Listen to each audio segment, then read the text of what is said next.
a question from the Stowe campus, and it'll say, it says, how do you respond to non-believers who accuse Christians of being hateful to people who support lifestyles that are not according to the precepts of our faith? I think this is a very important question, and they all are, really. I'd be a dishonest person if I said to you that that question doesn't worry me, that I don't even think about it.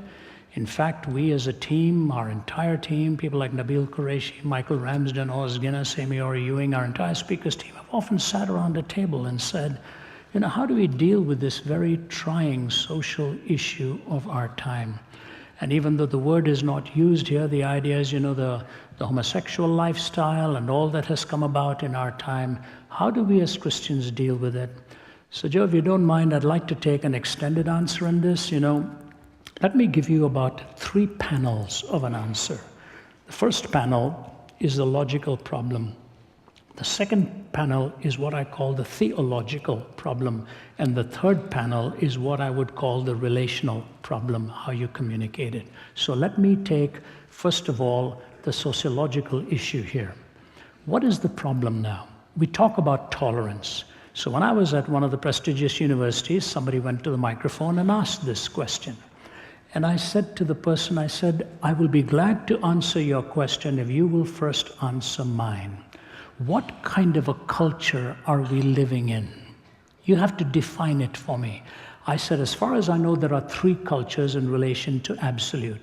The first culture is called a theonomous culture, where the law of God is supposedly so embedded into our hearts that we all emotively or otherwise think in the same categories. Once upon a time, we would talk about the natural law in those categories, natural law. We believe these truths to be self-evident. The early framers believed in the natural law. We don't believe in natural law anymore, but we used to talk about it, and that's a theonomous culture. Theos, God, nomos, law. Sometimes the Indian culture will get close to that. It's not always the case, but they sort of, dharti ke aadmi is what they will say. We are people of the soil. And the idea of respect for parents and all of that, they consider to be self-evident, ingrained in the heart of man and so on. But we don't believe in the theonomous culture in the West. So what's the second kind of culture? The second kind of culture is a heteronymous culture. Heteros meaning another, nomos meaning law. So we have another law. What does that mean? The mainstream of the culture is dictated to by the leadership at the top. If you look at Marxism in secular terms, it is a heteronymous culture. The handful in the top will control the masses. If you look at Islam, it's a heteronymous culture. If you go to Saudi Arabia or you go to Iran, which are supposed to be truly Islamic countries, the mullahs or the sheikhs or who are the ayatollahs at the top will tell the masses when they must fast, when they can eat, what they must wear, what they must not wear, who they can be seen with, who they cannot be seen with. All of the dictates, even to the discipline of how you wash your hands and feet before you worship and so on. It's a heteronymous culture. The few at the top dictate it for the masses below. So I looked at the question and I said, are we a theonomous culture? He said, no. I said, are we a heteronymous culture? He said, no, we don't want the few to dictate it for the many. I said, so that leaves us with the third, which is an autonomous culture. Autos meaning self, nomos meaning law, which means each person dictates their own moral prerogatives in the. I said, are we an autonomous culture? He said, yes. I said, all right, now tell me this. If we are an autonomous culture, and I answer your question, are you going to give me the privilege of my autonomy too? Or as soon as you disagree with my answer, you will switch to a heteronymous mode and dictate for me what I must believe as well? That is the sociological dilemma.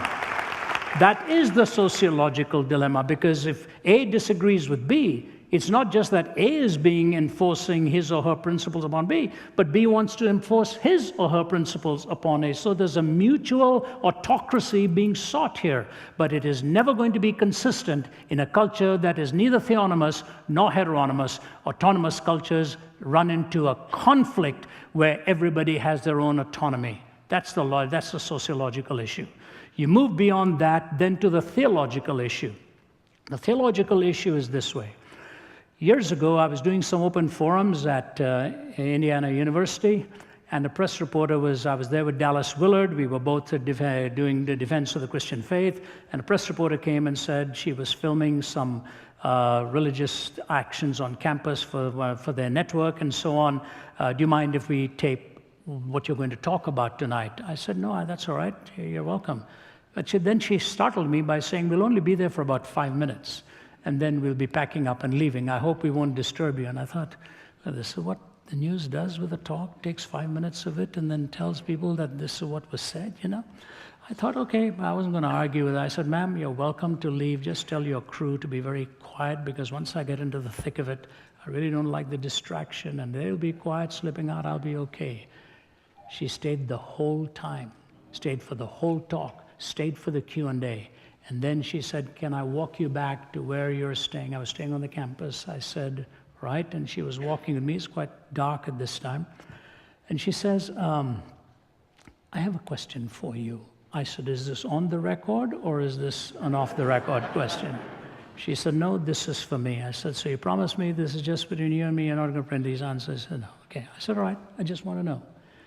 And so she said, I have a problem with Christianity, and here's my problem. Christians are generally against racism, but when it comes to the homosexual, they discriminate against the homosexual. How do you explain that? I said, I find your comments so interesting. In the first part of the question, it's an ism you're talking about. In the second part of the question, you particularize it with an individual. So I'm just fascinated by that, but that's okay.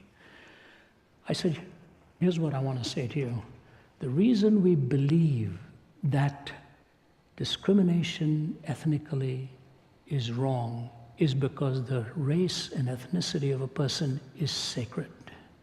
You do not violate a person's ethnicity and race. It is a sacred gift. And the reason we believe in an absoluteness to sexuality is because we believe sexuality is sacred as well. And that's why we make our choice that same way. I said, you will help me if you will tell me why you treat race as sacred and desacralize sexuality. She was very quiet. She said, I've never thought of it in those terms. Here's what I want to say to you. Marriage, as God has given it to us, and if you take the whole corpus of the worldview, is the most sacred relationship into which you will enter. Because love is given one word in English, but there are 4 words in the Greek. Agape, eros, storge, and agape, phileo, storge, and eros. Agape is God's love. Phileo is friendship love or brotherly love. Storge is protective love or parental love. Eros is romantic love. I said, do you realize marriage is the only one that pulls these 4 together?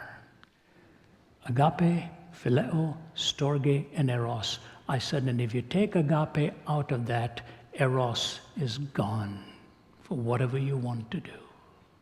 Romantic love becomes redefined. And to us, the Bible gives the sacredness of marriage as Christ is to the church, the bridegroom and the bride. And in that sacredness and the beauty of a consummate relationship between a man and a woman, as it is shown in the singular commitment of the marital vow, I do and I will. When you say I do to the one, you say I don't to all of the others.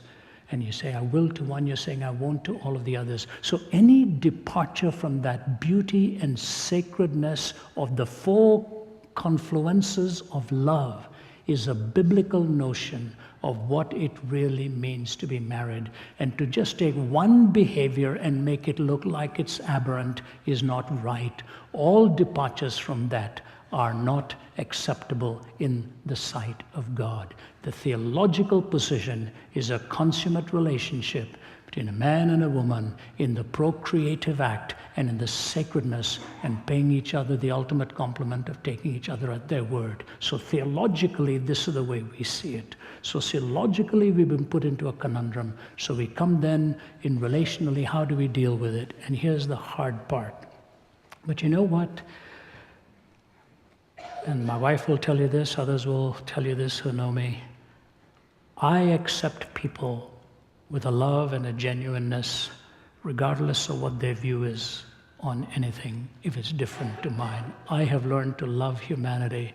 I can put my arm around a person who has a different view on marriage or a different view on politics or whatever, and just say, God gives you the most sacred gift of the prerogative of choice, but God does not give you the privilege of determining a different outcome to what the choice will entail. The consequences are bound to the choice. And you go right back to the book of Genesis, and it tells you, you do what is right, will you not be accepted. But if you don't, sin stalks at the door, desires to have you. And so when I look at the sacredness of marriage, any change from it, from the biblical point of view, is a departure from the biblical mandate. But at the same time, the Bible commands us to love even those with whom we disagree. And our responsibility as the church is never to hate the individual. Our privilege is to love. And only God can change the heart of a person. And God is the ultimate judge. And in a pluralistic society, let us as Christians be both light and salt and learn to love one another. And let God be the judge over all of us. He is the one who is pure in his judgments. We can make errors. Those are the 3 panels I want to leave with you.